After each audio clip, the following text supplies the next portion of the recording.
What's up guys, स्वागत छ तपाईहरुलाई हाम्रो आजको नयाँ युट्युबको भिडियोमा है। आजको भिडियो पनि एकदमै स्पेशल नै छ सधैँ चाहिँ है।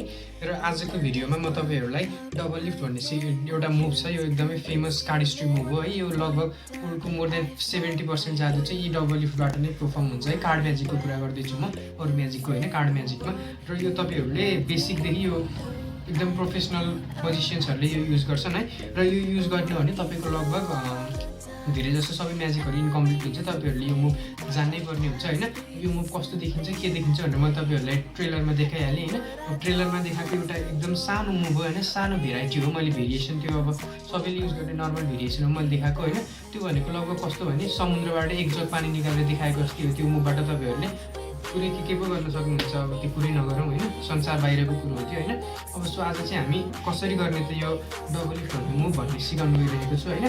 सो अब डबल लिफ्ट भनेको के हो त्यो जानौँ है त। मैले अस्तिको भिडियोमा केही कुरा गरेको थिएँ डबल लिफ्टको बारेमा। धेरैजनाले मलाई थाहा छैन डबल लिफ्टको बारेमा सिकाउने भन्नुभयो हैन। त्यही भएर मैले डबल लिफ्टको ट्युटोरियल लिएर आएको छु आज हैन। डबल लिफ्ट भनेको नर्मली दुईटा टास्क नाममै चिनिन्छ, नामबाट है। डबल भनेको दुईटा लिफ्ट भनेको उचाल्ने, दुईटा तासलाई उचाल्ने। तर दुईटा तासलाई उचाल्ने त उचाल्ने, तर कसरी भने दुईटा तासलाई एउटा जसरी उचाल्ने के।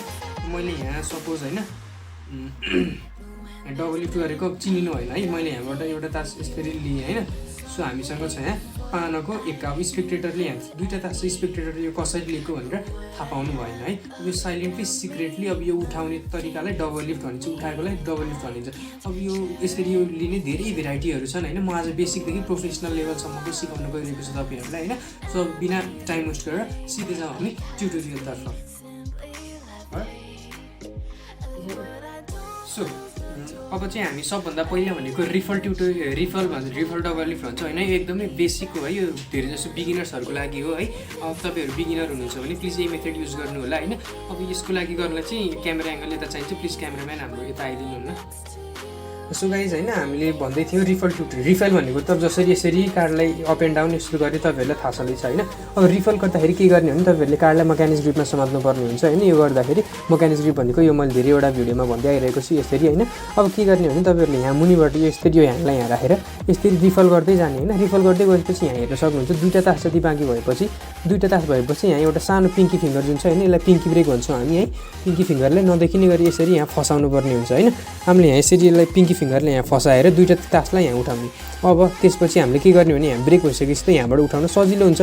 त्यसपछि तपाईहरुले आफ्नो एनिमेसन जस्तो गरेर के गरेर हुन्छ स्पेक्टेटरलाई शङ्का नहुने गरी यसरी लिएर हुन्छ कि कसरी हुन्छ दुईटा उठाउने है।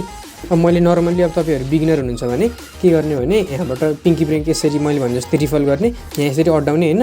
त्यसपछि यसरी उठाएर यसरी देखाउन सक्नुहुन्छ यदि तपाईहरु बिगिनर हुनुहुन्छ भने। अब अर्को कुरो के भने तपाईहरुले यहाँ रिफल गरेर यहाँ पिङ्की फिङ्गर त फसाउनुहुन्छ हैन। अब त्यसपछि तपाईहरुले यहाँ अगाडि पनि यस्तै रिफल गर्दै कस्तो गर्नुस् के, ताकि शङ्का नहोस् हेर्ने मान्छेहरुलाई पनि लागोस् यो नर्मली यतिकै रिफल गरेको छ भनेर। सो गाइस तपाईहरुले सोच्नुहुन्छ होला फेरि यहाँ हामीले पिङ्की फिङ्गर नै किन राखेको, अरु किन नराखेको भनेको हैन। अब हामीले त यहाँ के हुन्छ भने यहाँ यसरी ब्रेक बनाउनलाई के थम राख्यो भने अगाडिबाट हेर्न सक्नुहुन्छ। यो तपाईहरुले यहाँ ग्याप देखिरहनु भएको छ नि हैन। स्पेक्टेटरहरुले सिधै शङ्का गर्न सक्दैन। अब हामीले यसको शङ्का यो मैले हेर्नुस् मेरो पिङ्की फिङ्गरलाई यहाँनिर घुसाएर यहाँनिर राखेर अगाडिबाट यसरी राख्यो भने देखिन्छ त? आई डोन्ट थिङ्क सो है, मलाई लाग्दैन। हेर्न सक्नुहुन्छ एकदमै नर्मल देखिन्छ। यो पिङ्की फिङ्गर यहाँ फसाएपछि ब्रेक पनि मेन्टेन हुने, एकदमै सजिलो पनि हुने है। सो गाइज अब अर्को यो मुभ भनेको चाहिँ यो चाहिँ पिस अफ डबल लिफ्ट भन्छ हैन। यो चाहिँ मेरो पनि पर्सनल फेभरेट हो। मैले पनि प्राय यही युज गरेर हुन्छु हैन। यो प्रोफेसनलहरुले पनि यही नै युज गर्छन् है। त्यस्तो साह्रो हुने पनि त हैन।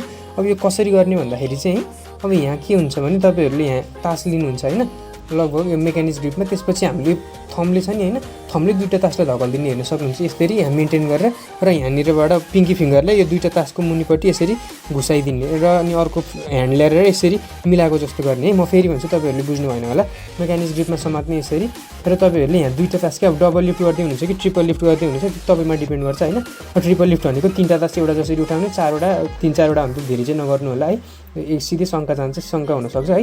अब पिसअप भनेको यहाँबाट यसरी थोरै धकलेको जस्तो गर्ने, धकलेर यहाँ हेर्न सक्नुहुन्छ मैले पिङ्की फिङ्गर यहाँनिर घुसाएको छु। दुईटा तास यहाँ आइसकेपछि अब यो सिक्न अलिकति टाइम चाहिँ लाग्छ है।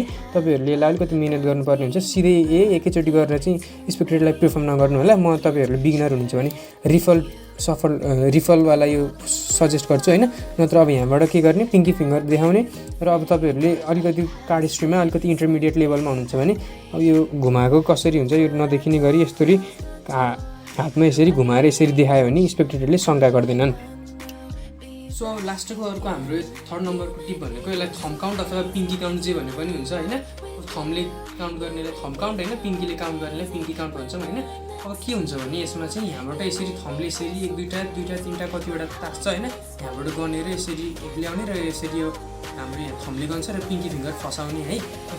सिमिलरली पिङ्की काउन्ट भनेको पनि यहाँबाट 1 2 यसरी काट गर्दै जाने। अब कतिवटा चाहिएको, अब सपोज 2 चाहिएको भने 1 2 गरेर यसरी यसलाई देखाउने र यहाँ फसाउने होइन। अब यो चाहिँ एकदमै क्लिन देखिन्छ होइन, धेरैले युज गर्छन्। तर म यो मुभ गर्नलाई सजेस्ट गर्दिनँ तपाईँहरूलाई, किनभने नेपाली कार्ड के हुन्छ तपाईँहरूलाई थाहा छ, किनभने एकदमै लो क्वालिटीको कार्ड हो यो है। एउटा कार्ड पनि एकदमै क्लम्पी र स्टिकी हुन्छ, त्यो एकदमै च्यापच्यापै हुने होइन।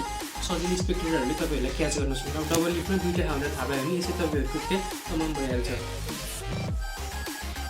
सो अब लास्टको यो भनेको चाहिँ मेरो टिप्स जस्तै हो होइन। अब यो चाहिँ के भने बिना कुनै क्या, अब यो बिना कुनै हामीले यसरी यहाँ ब्रेक नलिकन यत्तिकै यसरी उठाउने क्या, यसरी हेर्न सक्नुहुन्छ। अब यसमा चाहिँ एकदमै धेरै रिस्क हुन्छ होइन, एकदमै प्रोफेसनल्सहरूले युज गर्ने तरिका हो। प्रोफेसनलहरूले पनि आई डोन्ट थिङ्क सो यत्तिकै युज गर्छन् होइन। यसमा धेरै रिस्क हुन्छ, यत्तिकै कुनै पनि ब्रेक नलिकन यसरी नै उठाउनुलाई है। हेर्न सक्नुहुन्छ मैले यसरी गरेँ, तर यो नगर्नु होला, किनभने तपाईँहरू बिगिनर हुनुहुन्छ भने त म रिकमेन्ड कति पनि गर्दिनँ होइन। अब यदि तपाईँहरू इन्टरमिडिएट लेभलमा हुनुहुन्छ भने पनि प्लिज यो मुभ चाहिँ नगर्नु होला। यसमा एकदमै धेरै बाधाहरू आउँछन् होइन, यो अलिकति गाह्रो नै हुन्छ। त्यही माथि नेपाली कार्डको त अब कुरै पनि नगरौँ होइन। सो अब यो घुमाउनेवाला कसरी शङ्का नहोस् भनेर देखाउनलाई चाहिँ होइन, अब तपाईँहरूले डबल लिफ्ट गर्दाखेरि एउटा कुरो ध्यान दिनुपर्छ है। तपाईँहरूले यहाँबाट यसरी पिङ्की फिङ्गर राखेर डबल लिफ्ट त गर्नुभयो होइन, तर कार्डलाई यहीँ माथि यसरी नछोड्नु होला क्या, किनभने अर्कोपल्ट पल्टाउनु त पऱ्यो। फेरि पल्टाउने बेलामा यस्तो गर्नुभयो भने तपाईँहरूलाई अलिकति झ्या हुन्छ। के गर्ने भने तपाईँहरूले यहाँबाट सपोज डबल लिफ्ट गर्नुभयो भने डबल लिफ्ट गरेर तासलाई चाहिँ अलिकति यता बाहिर नदेखिने गरी होइन यसरी अलिकति छेउमा छोड्ने क्या। अब फेरि यहाँ यसरी पल्टाइरहनु त गाह्रो हुन्छ। अब यसरी गर्नुभयो भने सजिलो हुन्छ होइन। अब स्पेक्टेटरहरूलाई यसरी नै शङ्का त लाग्छ कि जस्तो लाग्छ भने स्पेक्टेटरहरूलाई तपाईँहरूले के गर्न सक्नुहुन्छ भने योवाला मुभ मैले जुन गरिरहेको हुन्छु जेनरली होइन, यो मुभ सिक्न चाहनुहुन्छ भने म एकदमै छिटो र छरितो एकदमै छिटो भनिदिइहाल्छु होइन। के गर्ने भने यहाँ पिङ्की फिङ्गर यसरी फसाउने, यहाँबाट यो टप कर्नरमा यसरी यो 2 औँलाले है यहाँ उठाउने र यसरी यसलाई यसरी घुमाउने, खसै केही छैन है। अर्को तासले गर्छौँ हामी, 2 तासले। फेरि अलिकति फ्ल्यास भयो भने अलिकति इन्टरमिडिएट लेभलहरूको लागि मात्रै हो, बिगिनरहरूको लागि होइन। बिगिनरहरूको लागि मैले रिफल डबल लिफ्ट सिकाएको थिएँ है। 2 समात्ने यसरी घुमाएर के गरेर हुन्छ यसरी यहाँ राखिदिने है। अब के हुन्छ भने अब यो मुभ गर्नलाई चाहिँ तपाईँहरूले अलिकति नयाँ तासले गर्नु होला, सरी पुरानो तासले गर्नु होला, किनभने पुरानो तास अलिकति टाँसेको हुन्छ क्या। नयाँ तासले गर्नु भने के हुन्छ भने यहाँ यसरी इयर स्पेस भन्छौँ हामी यसलाई होइन। 2 कार्ड बिच 2 छ भनेर सजिलै थाहा पाउन सकिन्छ। त्यही भएर यो मुभलाई चाहिँ पुरानो तासले गर्नु होला। सो फ्रेन्ड्स, कस्तो लाग्यो आजको तपाईँहरूलाई हाम्रो यो मुभ है। यो मुभ एकदमै अब तपाईँहरूले मस्ट टु लर्न मुभ हो होइन। अब यो मैले तपाईँहरूलाई केही कुराहरू दिएँ होइन। यसरी थमले यहाँबाट नलिनु होला, पिङ्की फिङ्गर फसाउनु होला होइन। पिङ्की चाहिँ मस्ट युज गर्नु होला होइन। अब 3टा मध्ये तपाईँहरूलाई कुन चाहिँ सजिलो लाग्छ त्यो तपाईँको कुरो होइन। मैले मात्र टिप्सहरू मात्रै दिएको हो। तपाईँहरूले डबल लिफ्टको एकदमै धेरै भेरिएसनहरू छ, त्यो बनाएर आफ्नो मुभलाई नेक्स्ट लेभल लैजान सक्नुहुन्छ आफ्नो क्रिएटिभिटी युज गरेर। सो फ्रेन्ड्स, यस्तै भिडियोको लागि हाम्रो च्यानललाई लाइक सेयर र सब्सक्राइब गरिदिनु होला। यति भन्दै म आजको भिडियोबाट बिदा माग्छु।